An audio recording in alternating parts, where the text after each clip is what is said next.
ತುರ್ತು ಚಿಕಿತ್ಸೆಯಲ್ಲಿ ಪೌರಕಾರ್ಮಿಕ ಮಹಿಳೆ 2 ತಿಂಗಳಾದರೂ ನೋಡಲು ಬಾರದ ಪಾಲಿಕೆ ಅಧಿಕಾರಿಗಳು. ಹಾಸನದ ಸರ್ಕಾರಿ ಆಸ್ಪತ್ರೆಯಲ್ಲಿ ಪೌರಕಾರ್ಮಿಕ ಮಹಿಳೆಯಾದ ಮಂಜಮ್ಮ ತೀವ್ರ ನಿಗಾ ಘಟಕದಲ್ಲಿ ಚಿಕಿತ್ಸೆ ಪಡೆಯುತ್ತಿದ್ದಾರೆ. ಕಳೆದ 2 ತಿಂಗಳ ಹಿಂದೆ ಹೊಟ್ಟೆ ನೋವಿನ ಸಮಸ್ಯೆಯಿಂದ ಬಳಲುತ್ತಿದ್ದ ಮಂಜಮ್ಮ ಹೊಟ್ಟೆಯಲ್ಲಿ ಪಿತ್ತಕೋಶದಲ್ಲಿ ಕಲ್ಲು ಇದ್ದ ಪರಿಣಾಮ ಖಾಸಗಿ ಆಸ್ಪತ್ರೆಯಲ್ಲಿ ಚಿಕಿತ್ಸೆ ಪಡೆದು ಶಸ್ತ್ರಚಿಕಿತ್ಸೆಗೆ ಒಳಗಾಗಿ ಬಳಲುತ್ತಿದ್ದರು.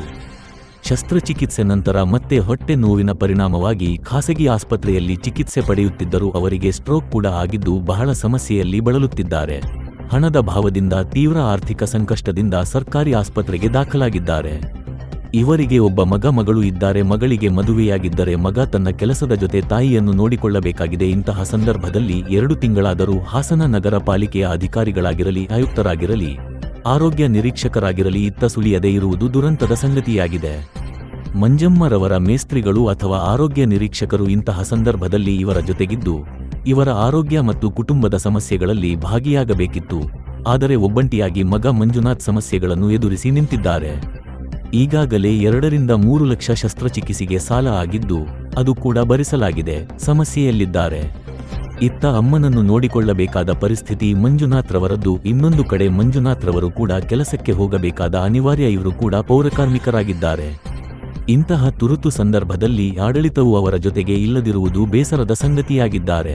ಇನ್ನಾದರೂ ಪಾಲಿಕೆ ಅಧಿಕಾರಿಗಳು, ಜಿಲ್ಲಾಡಳಿತ ಇವರ ಬಗ್ಗೆ ಗಮನಹರಿಸಿ ಅವರ ಸಮಸ್ಯೆಗಳನ್ನು ಆಲಿಸಿ ಅವರ ಜೊತೆ ನಿಲ್ಲಬೇಕಾಗಿದೆ ಎಂದು ಕೋರಿದ್ದಾರೆ.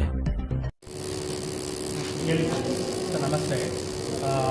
ಈಗಾಗಲೇ ನೀವು ನೋಡಿದ್ದೀರಿ, ನಮ್ಮ ಸ್ವಂತ ಅತ್ತೆಯವರು ಪೌರಕಾರ್ಮಿಕರಾಗಿ 20 ವರ್ಷದಿಂದ ಕಾರ್ಯನಿರ್ವಹಿಸ್ತಾ ಇದ್ದಾರೆ. ಕಳೆದ 2 ತಿಂಗಳಿಂದಲೂ ಕೂಡ ಅವರು ಹೊಟ್ಟೆ ನೋವು ಮತ್ತು ಒಂದು ಕಿಡ್ನಿಗೆ ಸಂಬಂಧಪಟ್ಟಂಥ ಆಪರೇಷನ್ ಕೂಡ ಅವರು ಆಗಿತ್ತು. ಮತ್ತು ಪಿತ್ತಕೋಶದ ಅಲ್ಲಿ ಕಲ್ಲಿತ್ತು ಅಂತೇಳಿ ವಿನಯ್ ಹಾಸ್ಪಿಟಲ್ಲಿ ಕಳೆದ 1 ತಿಂಗಳಿಂದ ಅವರು ಒಂದು 20 ದಿನ ಅಡ್ಮಿಟ್ ಆಗಿ ಅವರು ಕೂಡ ಚಿಕಿತ್ಸೆ ಪಡ್ಕೊಂಡು ಆಪ್ರೇಷನ್ ಕೂಡ ಆಯಿತು. ಅಲ್ಲಿಂದ ವಾಪಸ್ ಬಂದಿತ್ತು. ಮತ್ತು 1 ತಿಂಗಳಾದಮೇಲೆ ಮತ್ತೆ ಅವರಿಗೆ ಹೊಟ್ಟೆ ನೋವು ಬಂದು ಕಿಡ್ನಿ ಇನ್ಫೆಕ್ಷನ್ ಕೂಡ ಆಗಿತ್ತು. ಮತ್ತು ಈಗ ಕಳೆದ 1 ವಾರದಿಂದ ಬ್ರೈನ್ಗೆ ಸ್ಟ್ರೋಕ್ ಕೂಡ ಆಗಿದೆ. ಈಗಾಗಲೇ ತೀವ್ರ ನಿಗಾ ಘಟಕದಲ್ಲಿದ್ದಾರೆ. ಇವೆಲ್ಲ ನೋಡೋದಾದರೆ ಅವರು ನಗರಸಭೆಯಲ್ಲಿ ಕೆಲಸ ಮಾಡ್ತಾರೆ, ಪ್ರತಿದಿನ ಕಸ ಗುಡಿಸ್ತಾರೆ, ಇವರು ಸ್ವಚ್ಛತೆನ ನೋಡ್ತಾರೆ. ಆದರೆ ಅವ್ರಿಗೆ ಈ ಥರ ಪರಿಸ್ಥಿತಿ ಆದರೆ ಅಟ್ಲೀಸ್ಟ್ ಅಧಿಕಾರಿಗಳಾಗಿರ್ಬೋದು, ಅವ್ರಿಗೆ ಸಂಬಂಧಪಟ್ಟಂಥ ಆಯುಕ್ತರಾಗಿರ್ಬೋದು, ಕೆಲಸ ಮಾಡ್ತಿರ್ತಕ್ಕಂಥವ್ರು, ಅಲ್ಲಿರ್ತಕ್ಕಂಥ ಮೇಸ್ತ್ರಿಗಳು ಯಾರೂ ಕೂಡ ಅಲ್ಲಿ ಒಂದು ಅಟ್ಲೀಸ್ಟ್ ನಾವು ನೋಡೋದಾಗಿರಲಿ ಮಾಡೋದಾಗಿರಲಿ ಕೂಡ ಇನ್ನೂ ಕೂಡ ಆಗಿಲ್ಲ ಅಂತೇಳಿ ಇದು ಯಾವ ರೀತಿ ನಿರ್ಲಕ್ಷ್ಯ ತೋರ್ತಾ ಇದೆ ಅಂತ ಗೊತ್ತಾಗಿದೆ. ಎಲ್ಲರಿಗೂ ಕೂಡ ಗೊತ್ತು, ಏರಿಯಾದಲ್ಲಿ ಎಲ್ಲರೂ ಕೂಡ ಇದ್ದಾರೆ. ಮತ್ತು ಅಧಿಕಾರಿಗಳು ಕೂಡ ಎಲ್ಲರೂ ಕೂಡ ಈ ವಿಚಾರ ಗೊತ್ತು.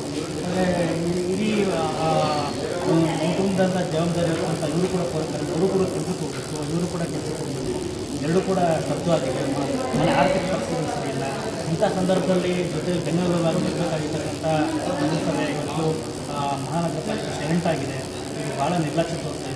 ಅಟ್ಲೀಸ್ಟ್ ಮುಂದಿನ ಜಿಲ್ಲಾಡಳಿತ ಮತ್ತು ನಗರ ಪಾಲಿಕೆಯವರು ಇಲ್ಲಿ ಬಂದು ಅವ್ರನ್ನ ನೋಡಬೇಕಾಗುತ್ತೆ, ಅವರ ಸಮಸ್ಯೆಗಳನ್ನ ಆಲಿಸಬೇಕಾಗುತ್ತೆ. ಇಲ್ಲಾಂತಂದರೆ ಹೀಗೆ ಅಂತಂದರೆ ಇಷ್ಟು ನಿರ್ಲಕ್ಷ್ಯ ಆಗುತ್ತೆ ಅಂತಂದರೆ ಅವಮಾನಕರವಾದಂಥ ಸಂದರ್ಭ ಇದೆ. ದಯವಿಟ್ಟು ಅಧಿಕಾರಿಗಳು ಬಂದು ನೋಡಬೇಕು. ಮತ್ತು ಪೌರಕಾರ್ಮಿಕರ ಜವಾಬ್ದಾರಿ ಇದು. ಜಿಲ್ಲಾಡಳಿತದ ಜವಾಬ್ದಾರಿಯನ್ನು ಕೂಡ ಹೌದು, ಮಹಾನಗರ ಪಾಲಿಕೆ ಜವಾಬ್ದಾರಿನೂ ಹೌದು. ದಯವಿಟ್ಟು ಅಧಿಕಾರಿಗಳು ಇದನ್ನು ಗಮನಿಸಿ ಮಂಜಮ್ಮ ಮತ್ತು